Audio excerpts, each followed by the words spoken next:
नमस्कार, स्वागत है विताना एजुकेशन के ऑनलाइन क्लासेस में। आज हमारे उन विद्यार्थियों के लिए क्लास है जो इस बार बीपीएससी 68वीं परीक्षा देने जा रहे हैं। बीपीएससी 68वीं परीक्षा में सबसे ज़्यादा अहम भूमिका जो होता है, आप देखेंगे कि 30 नंबर जो होता है ना, करंट अफेयर से क्वेश्चन पूछे जाते हैं। करंट अफेयर एक ऐसा होता है कि जो हमें हमेशा हर टाइम चेंज होते रहता है। देखो, बहुत सारे ऐसे विद्यार्थी हैं जो इतिहास भूगोल तो एक बार पकड़ बना लेते हैं तो इतिहास भूगोल सही करते चले आते हैं, लेकिन करंट अफेयर हमेशा अपडेट होते रहना होता है। तो इस जगहों पर विद्यार्थी ज़्यादा ध्यान नहीं दे पाते हैं। उन्हीं के लिए विशेष रूप से आज हम लोग क्लास में समझेंगे। करंट अफेयर का एक महत्वपूर्ण चैप्टर होता है कि बिहार का आर्थिक सर्वेक्षण। बिहार आर्थिक सर्वेक्षण के बारे में हम लोग समझने का प्रयास करेंगे। यहाँ से क्वेश्चन लगभग 5 से 6 क्वेश्चन बनते हैं। तो हमें पढ़ना कैसे है, इसको ज़रा सा समझने का प्रयास करते हैं। हम यहाँ पे सिर्फ न्यूनतम पॉइंट को समझाएंगे, हालांकि इससे ज़्यादा पॉइंट आपको समझना होगा। न्यूनतम पॉइंट इतना कम से कम अगर आप ठीक कर लेते हैं तो निश्चित आपका कुछ अंक बनने की संभावना बनी रहती है। तो चलिए सबसे पहले हम शुरू करते हैं कि बिहार आर्थिक सर्वेक्षण यानी ये होता है इकोनॉमिकल सर्वे ऑफ इंडिया का ही हिस्सा होता है। बिहार इंडिया एक बार जारी करता है इकोनॉमिकल सर्वे ऑफ इंडिया, तो उसमें देखिएगा कि 21-22 का हम लोग देखेंगे। अभी इससे पहले 22-23 अभी आना बाकी है, ठीक है। 21-22 अभी हम देख रहे हैं और इससे पहले 20-21 था, तो उसी को हम लोग समझेंगे कि इसमें से कहाँ कहाँ से क्वेश्चन पूछे जाते हैं। तो बिहार आर्थिक सर्वेक्षण में पॉइंट आपको ध्यान देना है कि सबसे पहले हमें वन संसाधन यानी बिहार आर्थिक सर्वेक्षण में ये वन संसाधन में क्या क्या उसका सर्वेक्षण किया गया, इससे संबंधित महत्वपूर्ण पहलू को समझे। इसके बाद परिवहन को जानेंगे। बिहार आर्थिक सर्वेक्षण के अंतर्गत ऊर्जा में क्या सुधार हुआ, क्या परिवर्तन हुआ, उसे जानेंगे। इसी तरीके से ग्रामीण और नगर विकास के लिए कौन कौन से कार्य किए गए हैं बिहार में, उसे जानेंगे। इसी तरीके से बैंक में किस तरीके से उत्थान के लिए जो कार्य किए गए हैं उसको समझना। ठीक, इसके बाद मानव विकास, बाल विकास, उद्योग, श्रम, रोजगार, कृषि और अर्थव्यवस्था, इतने सारे सेक्टर को ठीक करना है आपको करंट अफेयर में। इतना अगर सेक्टर ठीक कर लेते हैं तो अच्छा अपना नंबर बढ़ा सकते हैं। अब चलिए शुरू करते हैं टॉपिक पर कि बिहार आर्थिक सर्वेक्षण के अंतर्गत बिहार से संबंधित वन संसाधन में क्या क्या परिवर्तन हुआ। हालांकि वन संसाधन को समझने के लिए देखेंगे कि वन संसाधन में बिहार से जीडीपी में 1.5% का योगदान मिलता है। सवाल बनता है कि वन संसाधन सेक्टर से बिहार से जीडीपी में भारत में कितना प्रतिशत का योगदान मिलता है, तो 1.5% का योगदान बढ़ता है। अब ये बिहार का वन संसाधन रिपोर्ट जो होता है देहरादून वन रिपोर्ट जो जारी करता है, हालांकि यह 1987 से भारत वन सर्वेक्षण रिपोर्ट जारी होते आ रहा है और ये प्रत्येक 2 साल पर रिपोर्ट जारी किया जाता है। और यह जो रिपोर्ट है भारत सर्वेक्षण यानी कि भारत वन सर्वेक्षण रिपोर्ट जो है 1987 से चल रहा है और ये जो सर्वेक्षण है यह 17वां सर्वेक्षण के तहत हम ये रिपोर्ट आपको बता रहे हैं। भारत वन सर्वेक्षण के 17वां रिपोर्ट के तहत इस टॉपिक को हम लोग समझने का प्रयास करेंगे और यहीं से क्वेश्चन बनेगा भी 68वीं बीपीएससी में, या इसके बाद जो बिहार एसएससी दरोगा होने वाले हैं उसमें भी क्वेश्चन यहीं से बनेगा। तो बात करते हैं कि न्यूनतम इसमें वन सर्वेक्षण में 1.5% जो है जीडीपी में योगदान है। इसमें मापने का जो क्रम होता है कि कैसे वन को हम सर्वेक्षण करेंगे कि कितने भूमि पर कितना वन है और कौन सा वन जंगल के रूप में माने जाएंगे, ठीक है। तो ये मापने का जो इकाई होता है उसमें सबसे न्यूनतम मापनीय इकाई जो होता है 1 हेक्टेयर होता है। मतलब 1 हेक्टेयर में कितना प्रतिशत वन है, कितना ये आपका वन है, उसको मापा जाता है। अर्थात अगर 1 हेक्टेयर या उससे अधिक क्षेत्रफल वाली वृक्षादित भूमि जो है, यानी 1 हेक्टेयर और 1 हेक्टेयर से ज़्यादा जो भूमि जो है जहाँ पे वृक्ष आदित है यानी वृक्ष उसमें लगाया गया है, उसे क्या कहा जाता है, वन आच्छादन कहा जाता है। मतलब लगातार 1 हेक्टेयर में या 1 हेक्टेयर से ज़्यादा में आप वन देख पाए जाते हैं तो उस वन वाले क्षेत्र को क्या कहा जाता है, वन आच्छादन कहा जाता है। सवाल बन सकता है कि वन आच्छादन कितने हेक्टेयर की भूमि को देखकर मापा जाता है, तो 1 हेक्टेयर या 1 हेक्टेयर से ज़्यादा। अब बात करते हैं कि 2021 में वन आच्छादन और वृक्षादन। देखो, वन आच्छादन अलग पॉइंट हो गया, वृक्षादन अलग पॉइंट हो गया।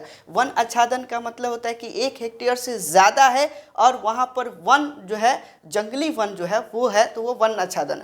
और जो रोपे गए वन होते हैं, जिसको उगाया गया है, तो वो वृक्षादन होते हैं। तो कुल मिला के वन आच्छादन और वृक्षादन दोनों अगर मिला दिया जाए तो पूरे बिहार में 9,772 वर्ग किलोमीटर में वनाच्छादन और वृक्षादन है। दोनों मिला के 9,772 वर्ग किलोमीटर वन आच्छादन और वृक्षादन है। तो सवाल ऐसे ही डायरेक्ट आंकड़ा से पूछे जाते हैं कि आप बताएंगे कि बिहार में वनाच्छादन और वृक्षादन कितना है, तो बता सकते हैं 9772 वर्ग किलोमीटर। और यह जो है पूरे भारत का जो है 10.33% वनाच्छादन है बिहार में। हालांकि प्रत्येक राज्य में कम से कम वन जो कितना होना चाहिए, 33% होना चाहिए। यहाँ पर बिहार में जो है 10.33% है सिर्फ। तो ये पॉइंट आपको ध्यान में रखना होगा कि वनाच्छादन वृक्षादन कितना प्रतिशत बिहार में है, तो 10.33% है। इसके बाद बात करते हैं कि अति सघन वन में भी वेरी डेंसिटी फॉरेस्ट होता है। जंगल जो होते हैं, एक होता है अति सघन वन, मतलब बहुत घना वन। तो अति सघन वन कब किसको माना जाएगा, जहां 70% से अधिक शिखर सघनता है, 70% जो है उसमें सघनता अधिक होती है। अब ये सघनता जो होती है, ये आप देखेंगे कि बिहार में 4.5% ऐसा वन है जो अति सघन वन के अंतर्गत मापा जाता है, यानी 70% से ज़्यादा उसमें सघनता होती है। यानी इसमें देखेंगे कि टोटल बिहार में 333 वर्ग किलोमीटर जो है ये ये कह सकते हैं वेरी डेंसिटी फॉरेस्ट है, यानी अति सघन वन है। तो यहीं से सवाल बनता है कि बिहार में अति सघन वन कितना प्रतिशत है और कितना है। तो प्रतिशत अगर पूछे जाए तो आप बता सकते हैं कि 70% से अधिक है। और इसके साथ हम ये भी देखेंगे कि टोटल 333 वर्ग किलोमीटर है। और यहाँ पे देखेंगे कि सर्वाधिक जो सघन वन जो है पश्चिम चंपारण में पाए जाते हैं। सर्वाधिक सघन वन कहाँ है, तो पश्चिम चंपारण में है। और यह पश्चिम चंपारण यानी 249.3 वर्ग किलोमीटर पश्चिम चंपारण में, अकेले पश्चिम चंपारण में इतना सघन वन है। मतलब ज़्यादा जो जंगल आपको देखने को मिलेगा, सघनता वाली जंगल, तो यहीं पे मिलेगा पश्चिम चंपारण में। और यहीं पर बाघ अभ्यारण्य है, जिसको वाल्मीकि टाइगर रिजर्व केंद्र कहेंगे, वहाँ पर बाघों के संरक्षण के लिए ये आगे आपको समझने को मिलेगा। तो अति सघन वन जो है यही पश्चिम चंपारण में देखने को मिलेगा। इसके बाद बात करते हैं कि मध्यम सघन वन। मध्यम सघन वन उसे कहेंगे जो 40% से 70% के बीच की सघनता वाले जो वन क्षेत्र होते हैं उसे हम मध्यम सघन वन कहते हैं, यानी कि मिडिल डेंसिटी फॉरेस्ट। तो ये जो होता है पूरे बिहार में 44.5% है। आंकड़ा आपको याद रखना होगा, सीधे पूछे जाएंगे कि बिहार में मध्यम सघन वन कितना प्रतिशत है, तो बता सकते हैं कि 44.5%। और अति सघन वन कितना है, तो बता सकते हैं कि 4.5%। एकदम थोड़ा सा का अंतर है कि सिर्फ एक 4 है और एक 44 है, थोड़ा अंतर है। और दशमलव में 5 जरूर है। तो बहुत आसान है, आप इसको याद कर सकते हैं कि अति है तो 4 और मध्यम है तो 44.5%। बिल्कुल याद हो गए होंगे। और डायरेक्ट यही आंकड़ा ही पूछे जाते हैं जो जल्दी याद नहीं होते स्टूडेंट से, तो याद करके भूल भी जाते हैं। तो ऐसे में आप ट्रिक के अनुसार हमारी बातचीत को सुनकर भी आप समझ सकते हैं। इसके बाद बात करते हैं कि खुले वन क्षेत्र। खुले वन क्षेत्र का मतलब ये होता है कि जहाँ 10% से 40% तक की शिखर सघनता होती है।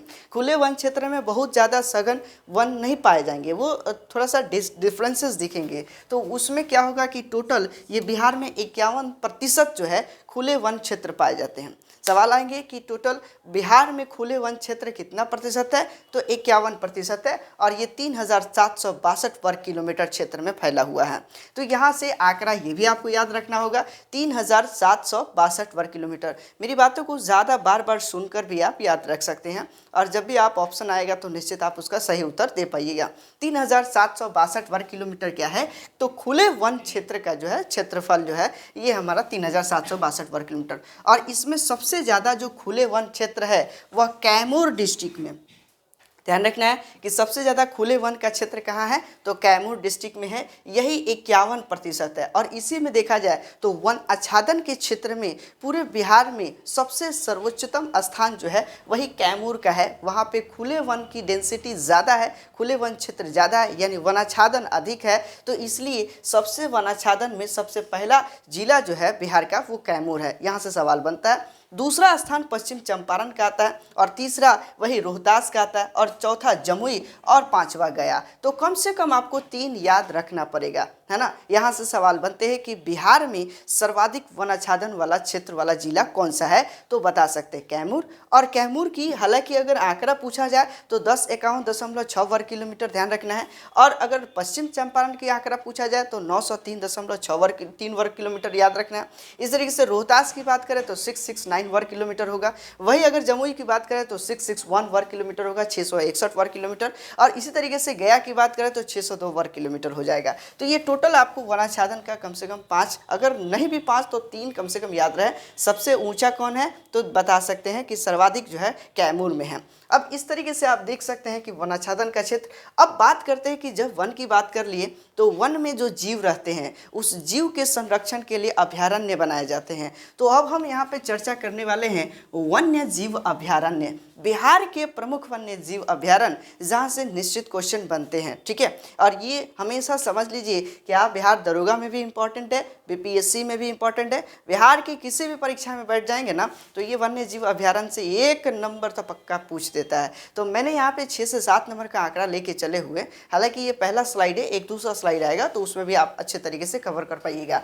तो वन्य जीव अभयारण्य में हम देखेंगे कि सबसे पहले वाल्मीकि वन्य जीव अभयारण्य, बाघों के संरक्षण के लिए जो वन्य जीव अभयारण्य एकमात्र बिहार में जो है वह है वाल्मीकि वन्य जीव अभयारण्य। और वो कहाँ पर है, पश्चिम चंपारण में है। तो एकदम यहाँ से पॉइंट निश्चित ध्यान में रखना है कि बाघों के संरक्षण के लिए बिहार में जो वन्य जीव अभयारण्य है वो कौन सा है, वाल्मीकि वन्य जीव अभयारण्य। और वो कहाँ पर है, चंपारण में। तो ये पश्चिम चंपारण में। लेकिन सवाल का यदि ट्रेंड बदल दे तो आपसे ये भी पूछ सकता है कि वो कौन ऐसा वन्य जीव अभयारण्य है जो रामायण के लेखक के नाम पर है, तो बताइए। तो रामायण के लेखक के नाम पे कौन, तो वाल्मीकि। तो सवाल जरा सा बदल दिया। तो आजकल का जो एग्जाम सेटर जो है वो इसी टाइप के सवाल पूछ रहा है, थोड़ा सा घुमा दे रहा है। तो ये बात आपको ध्यान में रखना है, रटने से नहीं होगा, समझने से होगा। गौतम बुद्ध वन्य जीव अभयारण्य, सीधे पूछे गौतम बुद्ध कहाँ, तो गया में। गौतम बुद्ध कहाँ पर, तो गया में, ठीक है। भीम बांध वन्य जीव अभयारण्य, भीम जी का जो है मुक्का बड़ी मजबूत है। भीम, पता है ना, महाभारत में भीम का मुक्का बहुत बड़ी मजबूत था। तो मुक्का शब्द से आपको याद रखना है क्या, तो मुंगेर। तो भीम बांध वन्य जीव अभयारण्य कहाँ है, मुंगेर में है। एकदम मजबूती से आप इसको याद रख सकते हैं, भीम बांध वन्य जीव अभयारण्य मुंगेर में है। और उदयपुर वन्य जीव अभयारण्य पश्चिम चंपारण, उदयपुर वन्य जीव अभयारण्य कहाँ है, तो पश्चिम चंपारण में। विक्रमशिला याद रखना है, विक्रमशिला विश्वविद्यालय भी है जो कि कहाँ पर है, तो आपके विक्रमशिला विश्वविद्यालय भागलपुर के क्षेत्र में ही है। और वहाँ पर जो है कुमार गुप्त ने ही इसको बनवाया था। तो ये बात हमने हिस्ट्री में पढ़ाया भी था। तो अगर आ जाए विक्रमशिला वन्य जीव अभयारण्य कहाँ पर है, तो भागलपुर में है। बिल्कुल याद हो गया होगा, भागलपुर को सिल्क सिटी भी कहा जाता है, ये भी आप ध्यान रखेंगे। सिल्क सिटी किसे कहेंगे, तो भागलपुर को। एक दो पॉइंट आप ऐसे भी क्लियर करते चले जाएंगे। रजौली वन्य जीव अभयारण्य ये है नवादा में। रजौली वन्य जीव अभयारण्य कहाँ है, तो नवादा में। तो यहाँ से सवाल बनते ही बनते, इसको ध्यान में रखना है। अब बात करते हैं प्रमुख जो होता है कि वनों में जो पक्षियाँ होती है, पक्षियों के लिए जो वन्य जीव अभयारण्य बनाए गए हैं संरक्षण के लिए, तो उससे संबंधित प्रश्न पूछने की संभावना बनती है, क्योंकि इस पर बहुत सारे कार्य किए गए हैं बिहार में।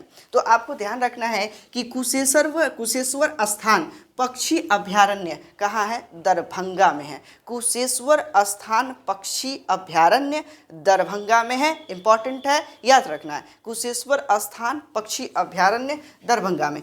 बरैला सलीम अली पक्षी अभयारण्य, बरैला सलीम अली, तो ये हाजीपुर यानी वैशाली में है। तो ध्यान रखना है कि बरैला सलीम अली पक्षी अभयारण्य कहाँ है, तो वैशाली में है। अब देखिए नागी नकटी मने नाग काटी त खून जमी, ये ध्यान रखना है, नाग काटे त खून जमी।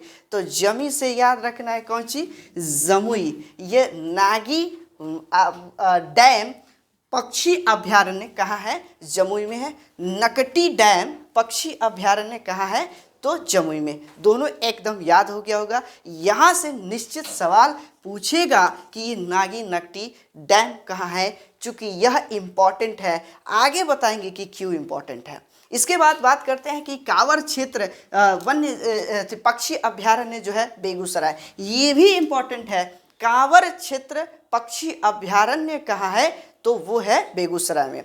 कांवर क्षेत्र पक्षी अभयारण्य कहाँ है? तो बेगूसराय में। बिल्कुल याद रखना है, कांवर क्षेत्र पक्षी अभयारण्य बेगूसराय में है। नागी नकटी पक्षी अभयारण्य जमुई में है। वही आप बरेला सलीम अली पक्षी अभयारण्य वैशाली में है। तो एकदम पक्का यहीं का यही याद भी हो गया। अब बात करते हैं कि आर्द्र भूमि, नम भूमि, रामसर साइट या वेटलैंड साइट। तो ध्यान रखना है कि आर्द्र भूमि, नम भूमि, रामसर साइट। तो ये नम भूमि का मतलब यह हो गया। एक होता है आर्द्र भूमि का मतलब जिस जमीन पर नमी पाया जाता है, यानी ऐसा क्षेत्र कहीं झील है और झील झरना से पानी गिरने के बाद जो फुहारा पानियों की अंश की वजह से जो कुछ दूर तक जमीन नमी रहती है, उस भूमि को आर्द्र भूमि कहा जाता है। तो भारत में टोटल जो है 72 रामसर साइट है। हालांकि उसी में से बिहार में कौन रामसर साइट है, जहां से सवाल आपके बीपीएससी बिहार एसएससी में पूछे जाएंगे, सिर्फ उसी को पकड़ना है। तो रामसर साइट में बिहार नम भूमि बोर्ड यानी स्थापित किया गया 2020 में, यहाँ 22 नहीं होगा, 2020 में बिहार नम भूमि बोर्ड 2020 में इसको स्थापित किया गया। अब बात करते हैं कि इसके तहत 38वें अंतर्राष्ट्रीय रामसर साइट जो है कांवर क्षेत्र में है। यही इंपॉर्टेंट है, मैंने बताया कांवर क्षेत्र पक्षी अभयारण्य कहाँ है? बेगूसराय में। तो इसलिए अभी अभी 2020 में लेटेस्ट जो है 38वें अंतर्राष्ट्रीय रामसर साइट के रूप में किसे बनाया गया? तो कांवर क्षेत्र को, जो कहाँ पर है? बेगूसराय। इसलिए ये अभी लेटेस्ट की घटना है, तो इसको आपको याद रखना पड़ेगा। बात करते हैं अगला कि सबसे ज़्यादा रामसर साइट यानी सबसे ज़्यादा जो नमी वाली भूमि जो है वो कहाँ है? तो बेगूसराय में। उसके बाद दूसरा कहाँ है? कटिहार में। और तीसरा है सहरसा में। तो पहला बेगूसराय, और बेगूसराय में ही आपको कांवर क्षेत्र जो मिलेगा वो रामसर साइट है। और वह रामसर साइट सबसे ज़्यादा जो देखने को मिलेगा बेगूसराय में। उसके बाद दूसरा स्थान कटिहार का, और तीसरा स्थान किसका है? तो सहरसा का। तो आई होप ये पॉइंट आपको याद हो गए होंगे। इसके बाद ये इंपॉर्टेंट क्यों है नागी नकटी डैम? क्योंकि यहीं पर देखिएगा कि 15 से 17 जनवरी 2021 को पहली बार पक्षी उत्सव मनाया गया बिहार में। यही 17 जनवरी 2021 पहली बार बिहार में पक्षी उत्सव मनाया गया। और उस उत्सव का नाम क्या रखा गया? तो कलरव नाम रखा गया। यही उत्सव का नाम कलरव है। और यही पक्षी जो है कहाँ पर पक्षी उत्सव मनाया गया? तो जमुई के नागी नकटी डैम पक्षी अभयारण्य में मनाया गया। तो इसलिए ये इंपॉर्टेंट है, नागी नकटी पक्षी अभयारण्य में ये मनाया गया कलरव उत्सव। तो सवाल बनता है कि कलरव उत्सव किसके लिए प्रसिद्ध है? तो पक्षी उत्सव के लिए प्रसिद्ध है। कलरव उत्सव कहाँ मनाया गया? तो जमुई में। किस क्षेत्र में? तो आप बता सकते हैं निश्चित कि नागी नकटी पक्षी अभयारण्य में। इसके बाद बात करते हैं कि वन बढ़ाने के लिए कौन कौन से मिशन बिहार सरकार ने लागू किए कि बिहार में वन ज़्यादा हो, तेज़ी से बढ़े। तो उसके लिए अलग अलग मिशन पे चर्चा करेंगे। आप देखेंगे कि हरियाली मिशन बिहार सरकार का ही एक मिशन है, ठीक है। तो हरियाली मिशन चालू किया गया। इसी तरीके से राष्ट्रीय वनीकरण कार्यक्रम, इसके तहत पेड़ पौधे लगाने की बात कही गई। इसी तरीके से नमामि गंगे योजना, यह भी वन क्षेत्र को बढ़ाने के लिए ये आपका मिशन है। इसी तरीके से अगला है बांस मिशन। ध्यान रखना है कि बांस एकमात्र ऐसा जंगल है जो घास के रूप में गिनती होता है, वो पेड़ नहीं है। बांस पेड़ नहीं है, बांस क्या है? घास है। तो यह ध्यान रखना है कि यह घास यानी कि जंगल क्षेत्र को बढ़ाने के लिए बांस मिशन जो है शुरू किया गया कि जगह जगह बांस लगाया जाए। इसी तरीके से जल जीवन हरियाली मिशन वन बढ़ाने के लिए ही ये एक मिशन है, जो कि 2020 से 21 में 2.5 लाख जो है पौधा लगाने की बात कही गई थी। और वही 2021-22 में ये इंपॉर्टेंट है कि 2021-22 में क्या अनुमान रखा गया है? तो 3.9 करोड़ पेड़ लगाने का अनुमान रखा गया है। किसके तहत? तो जल जीवन हरियाली मिशन के तहत। अगले स्लाइड में थोड़ा बहुत और चर्चा करेंगे। थोड़े बहुत और चर्चा पे हम बात करें तो बिहार में 1-2 पॉइंट और आप मैं यहाँ पे डिलीट कर रहा हूँ, और 1-2 पॉइंट और यहाँ पर आपको समझाने का प्रयास करूँ जो इम्पोर्टेंट है। बिहार में राजगीर में सबसे पहला नेचर सफारी खोला गया। नेचर सफारी ये है कि यहाँ पर कोई भी सैलानी जंगल में भ्रमण कर सकता है। जंगल में ये नेचर सफारी के अंतर्गत होगा क्या कि इंसान जो है बंद होगा और जानवर खुले रहेंगे, यानी ये एक जंगल का भ्रमण होगा और एक गाड़ी के अंदर जो है इंसान को बंद करके और खुले जो है शीशा के माध्यम से वो घूमेंगे। तो ये नेचर सफारी अभी खोले गए हैं। कहाँ पर, तो ध्यान रखना है भैया, तो राजगीर में है। और इसके तहत जो है 26 मार्च 2021 को ये खोला गया है। 26 मार्च 2021 को आप यहाँ पे भ्रमण कर सकते हैं और इसके लिए वहाँ पर गाड़ी दिए जाएंगे बजाते। उस गाड़ी पर उसका शीशा मजबूत होगा कि जानवर के हमला से भी वो शीशा नहीं टूटेगा। तो आप उसको देख सकते हैं जंगल में भ्रमण करके। तो ऐसा आपने फिल्मों में देखा होगा और वो अपने बिहार के राजगीर में मिल गया। तो राजगीर में नेचर सफारी खोला गया और इसके तहत जो है ना 5 जो है जंतु रखा गया है, जिसमें 5 जंतु विभिन्न में हिरन आप देख सकते हैं, वहाँ पर हिरन मिलेंगे और बाघ मिलेंगे, तेंदुआ मिलेगा, ठीक है, बाघ, तेंदुआ, सिंह मिलेगा और इसी तरीके से आप देख सकते हैं कि भालू भी मिलेंगे। तो ये कुल मिला के 5 ऐसे जानवर आप उस नेचर सफारी के तहत देख सकते हैं बिहार में। अगले पॉइंट आपको समझना है कि बिहार में जो है बिहार का पहला ग्लास ब्रिज यही राजगीर में ही खोला गया है। यह बिहार का पहला और भारत का दूसरा है।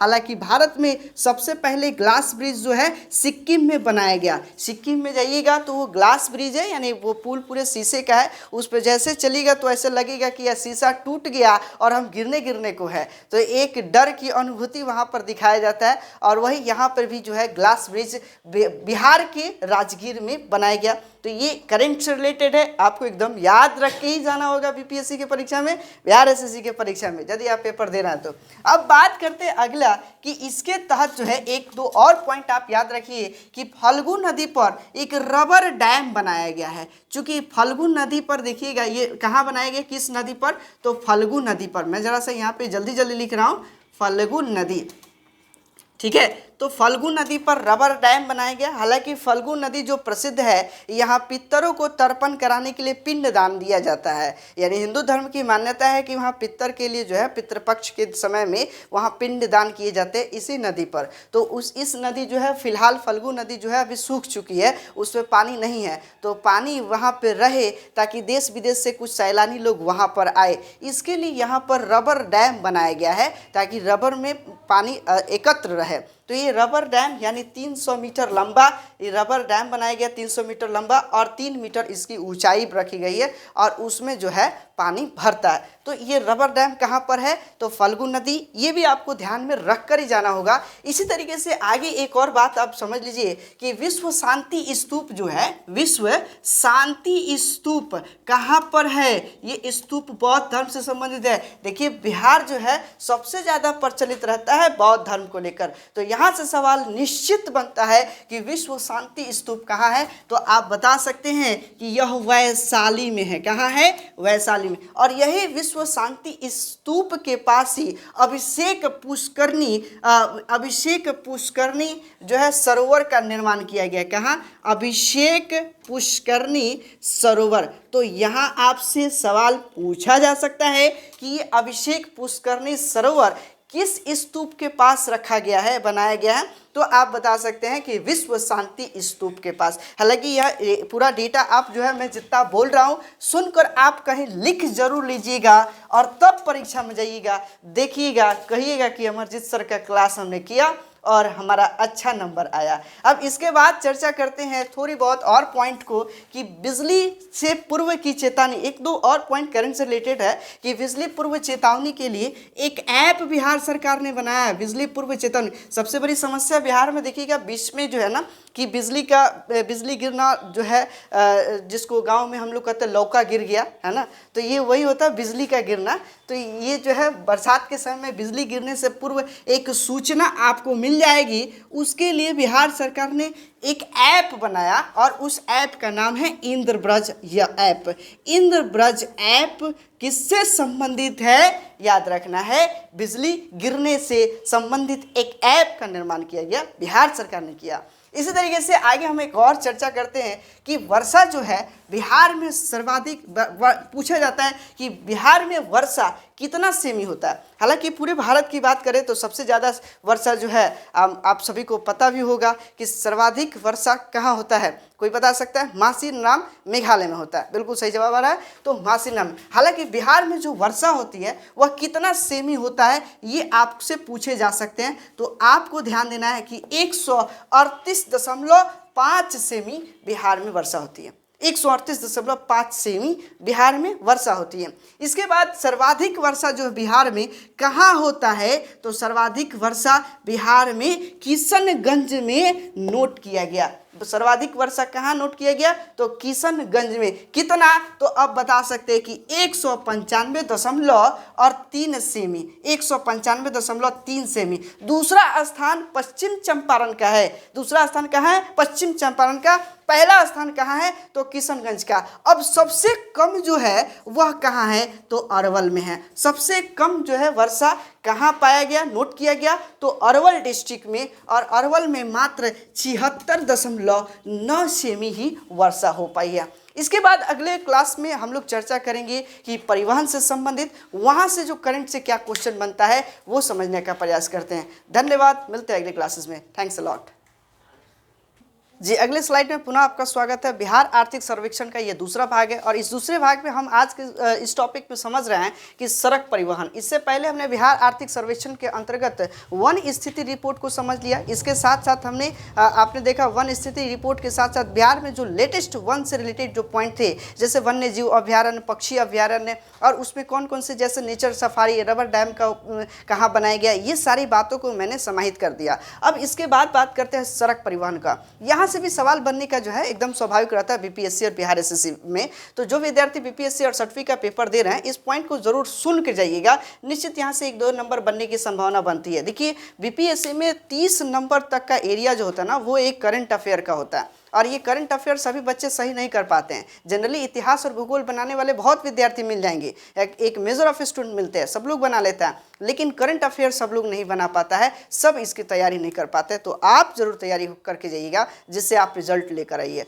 और मेरा जो है एकदम उम्मीद है कि आप जरूर निश्चित रिजल्ट लेकर आइएगा। चलिए, बिहार आर्थिक सर्वेक्षण जो है 2021-22 के आधार पर सड़क परिवहन को समझने का प्रयास करते हैं। हम इसका जो है एक PDF लिंक आपको इसके नीचे डिस्क्रिप्शन बॉक्स में डालने का प्रयास करेंगे। अगर डल जाता है तो बेहतर होगा, अपने टेक्निकल टीम से बात करेंगे।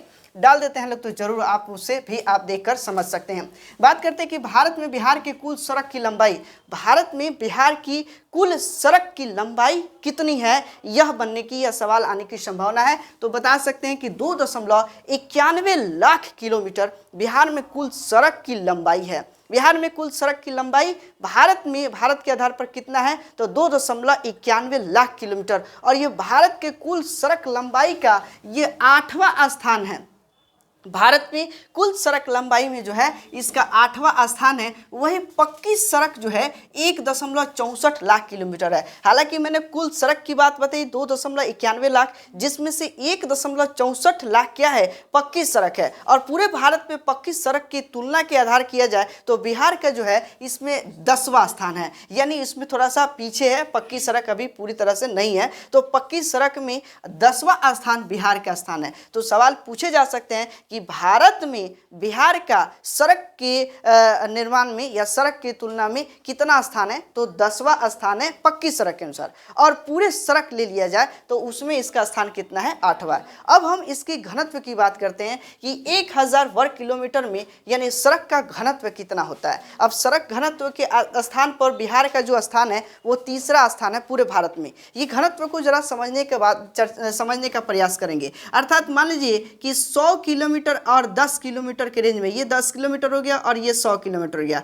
100 गुना 10 यानी कि 1000 स्क्वायर फीट में कितने सड़क है बिहार में, है ना, कितने किलोमीटर सड़क है। और कितना इसमें ये समझेंगे कि ये पूरे भारत में सड़क घनत्व में कितना स्थान है, ये समझने का प्रयास करेंगे। तो पूरे भारत में सड़क घनत्व के आधार पर इसका 3रा स्थान है। सड़क घनत्व के आधार पर कितना स्थान है, 3रा। और पूरे सड़क में अगर देखा जाए तो 8वां, और पक्की सड़क में इसका स्थान कितना है, 10वां। यह सवाल एक बार 2 बार सुनकर भी आप इसको देख समझ सकते हैं। हालांकि पूरे बिहार में देखा जाए तो इसका पूरे सड़क 1000 स्क्वायर फीट में 3086 किलोमीटर है। इसको समझिए कि ये 1000 स्क्वायर फीट में, यानी एक सड़क घनत्व में इसके सड़क की कुल लंबाई कितना है, 3086। अब आप सोच रहे होंगे कि सर 1000 बोल रहे हैं और उसमें 3000 कहाँ से आ गया। तो 1000 में जैसे मान लो कि ये 100 किलोमीटर, ये 10 किलोमीटर, ऐसे ऐसे ऐसे ऐसे जोड़ दिया जाए 100 करके, तो टोटल इसमें 3086 राउंड घूम सकते हैं सड़क।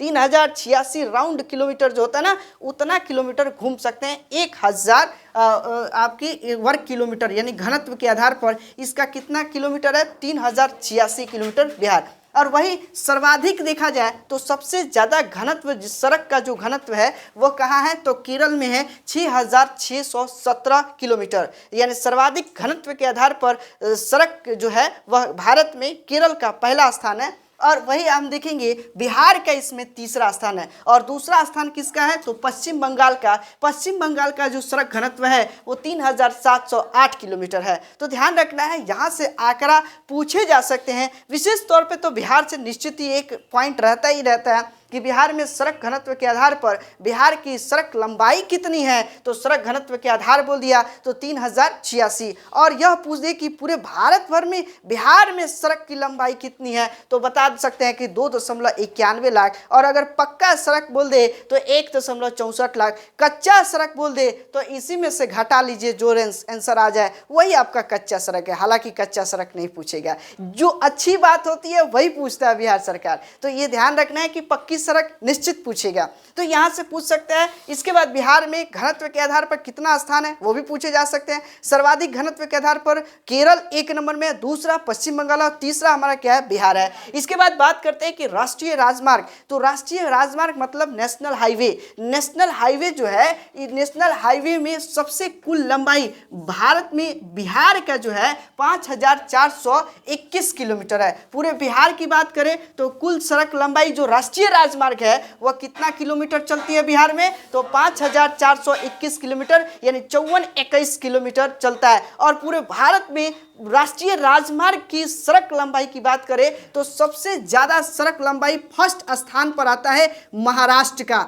तो ध्यान रखना है इसको कि सड़क लंबाई, राष्ट्रीय राजमार्ग का सबसे ज्यादा सड़क लंबाई किस राज्य का है, तो महाराष्ट्र का। अब इसके बाद बात करते हैं कि बिहार में जो है सबसे ज्यादा किस जिला में नेशनल हाईवे गुजरता है, तो पटना में। नेशनल हाईवे यानी राष्ट्रीय राजमार्ग जो है सबसे ज्यादा 506 किलोमीटर की दूरी तय करता है राष्ट्रीय राजमार्ग पटना में। दूसरा इसके बाद आता है गया में, जो 323 किलोमीटर की दूरी तय करता है, ये नेशनल हाईवे राष्ट्रीय राजमार्ग। और वही दरभंगा तीसरा स्थान होता है, 297 किलोमीटर की दूरी तय करता है राष्ट्रीय राजमार्ग। इसी तरीके से देखेंगे कि सबसे कम जो है, सबसे कम राष्ट्रीय राजमार्ग जो है वह है शिवहर में। हालांकि शिवहर एक छोटा जिला है, इसलिए भी यहाँ पर सबसे कम राष्ट्रीय राजमार्ग दूरी तय करेगा। इसमें मात्र 22 किलोमीटर ही राष्ट्रीय राजमार्ग है।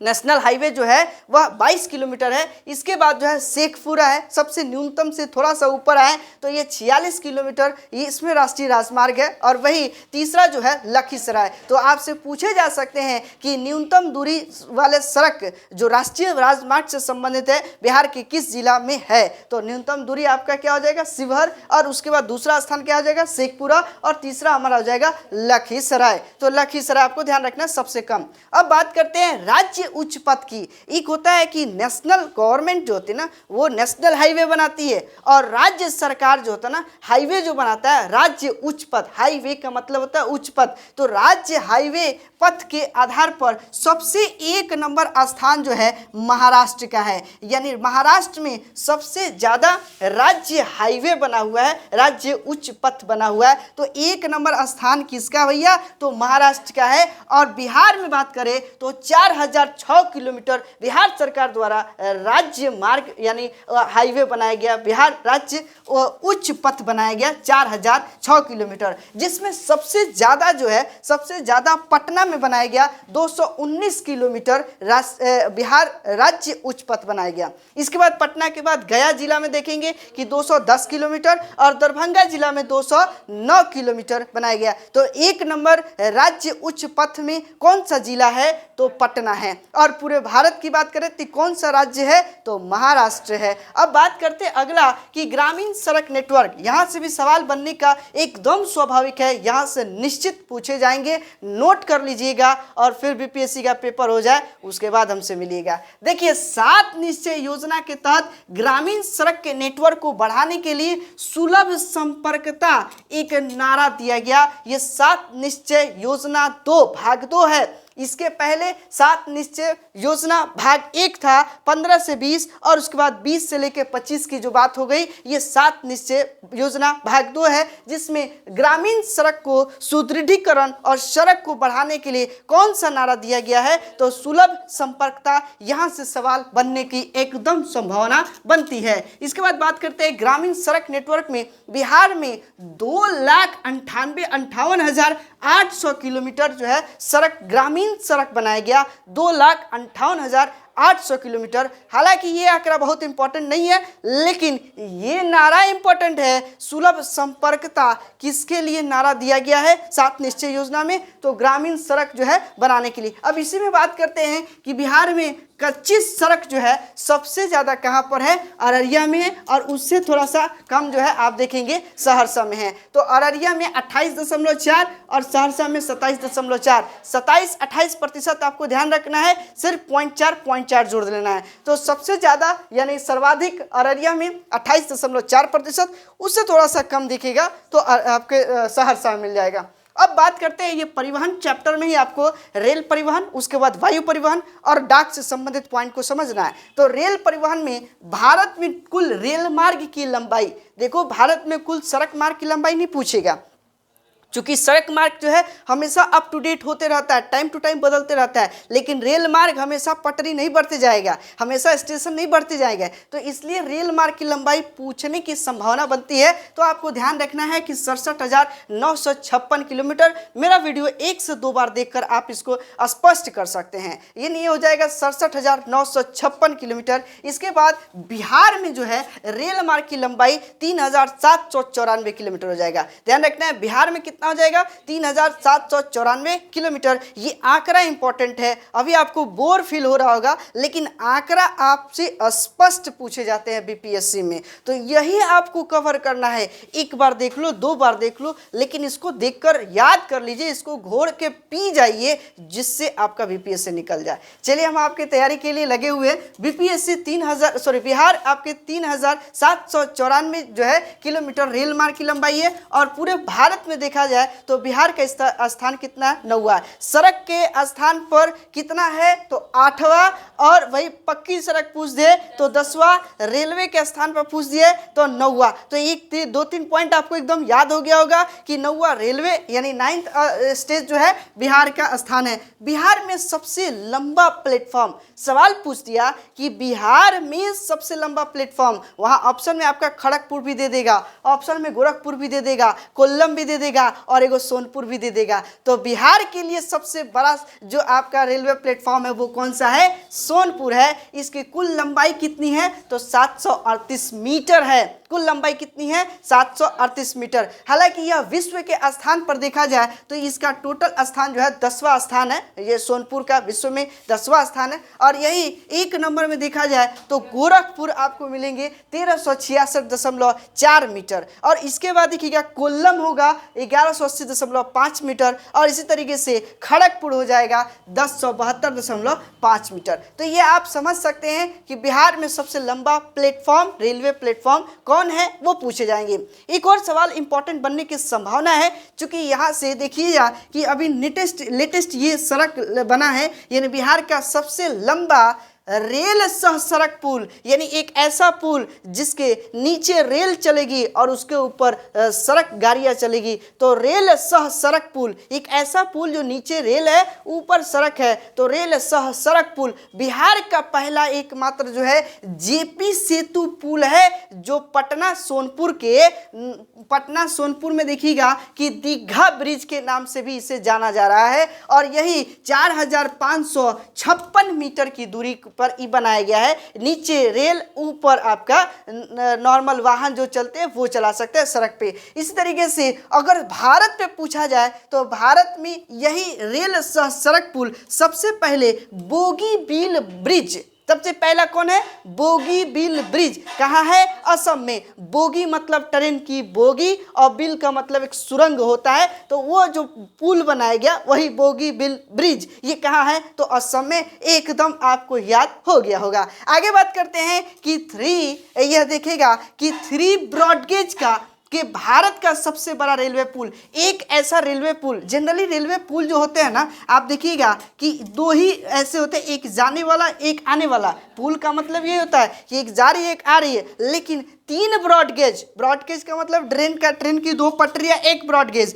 फिर ट्रेन की 2 पटरियां दूसरा ब्रॉडगेज, ट्रेन की फिर एक और जो है 2 पटरियां तीसरा ब्रॉडगेज। तो 3 ब्रॉडगेज वाला पहला जो रेलवे पुल बना है सबसे बड़ा, कहाँ है? तो डेहरी ऑन सोन, डेहरी ऑन सोन याद रखना है। और टोटल यह 3 किलोमीटर की लंबाई को तय करता है। इसी तरीके से डाक से संबंधित करंट क्वेश्चन पूछे जा सकते हैं कि ये बताएंगे कि इंडिया में आप देखिए India post bank post office का एक मुहिम है जिसके तहत बिहार में सबसे ज़्यादा खाता खोले गए हैं डाक से संबंधित। वही अगर वायुयान की बात करें, यानी इसमें भी देखिएगा कि दरभंगा में जो एयरपोर्ट है वहाँ उस एयरपोर्ट पे पहली बार मैथिली में अनाउंसमेंट की जो है प्रक्रिया शुरू की गई है, यानी अनाउंसमेंट जो हो रही है उस एयरपोर्ट पे वो मैथिली भाषा में भोजपुरी में ही उसका अनाउंसमेंट शुरू किया गया है। तो ये भी क्वेश्चंस आने की संभावना बनती है। अगले क्लास के वीडियो मिलते हैं। धन्यवाद। Thanks a lot.